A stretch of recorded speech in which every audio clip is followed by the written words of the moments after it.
허리띠는 졸라맸지만 사회적 약자 지원은 강화하겠다. 내년 나라 살림 특징으로 볼 수 있겠습니다. 자세한 내용 김동현 선임 기자와 조금 더 살펴보겠습니다. 대통령이 직접 밝히기도 했었습니다만 2005년 이후 한 19년여 만에 최저 증가폭 짠물 예산입니다. 네, 새는 돈 없이 재정을 튼튼히 하겠다는 게 핵심입니다. 반면 유성훈 기자 보도처럼 노인과 다문화 가정 등 약자 복지엔 과감하게 투자를 하겠다는 점이 눈에 띕니다. 작년에 예산안을 꾸릴 때도 재정 건전성을 앞세웠는데 이번에도 마찬가지입니다.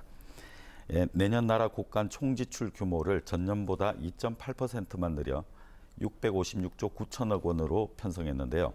2005년 이후 가장 낮은 증가율이고 물가 상승률을 감안할 때 사실상 예산 감축으로 판단됩니다.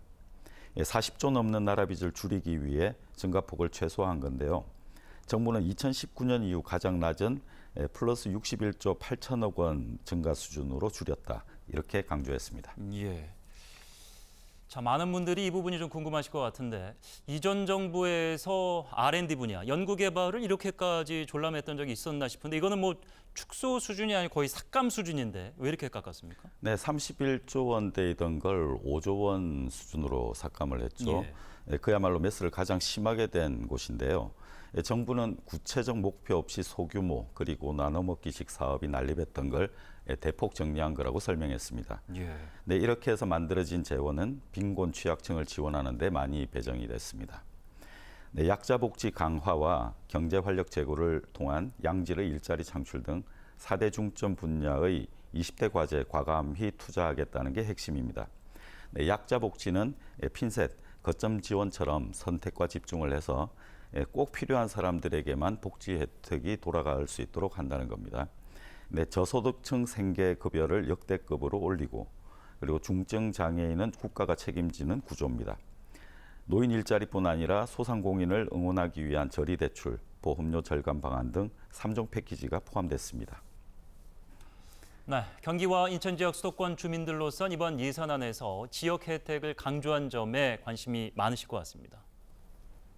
네, 큰 틀에서 양질의 일자리 창출 방안 중 정부가 세 번째로 내세운 건데요.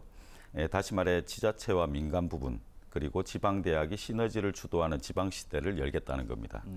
네, 대규모 지역 사업을 위한 3천억 원 규모 투자 펀드가 조성됩니다. 또 인구 절벽에 대비해 생활인구, 다시 말해 일할 수 있는 사람 확보에도 돈을 지원하고요. 네, 30개 대학을 글로컬 대학으로 정해 5년간 1,000억 원을 댑니다.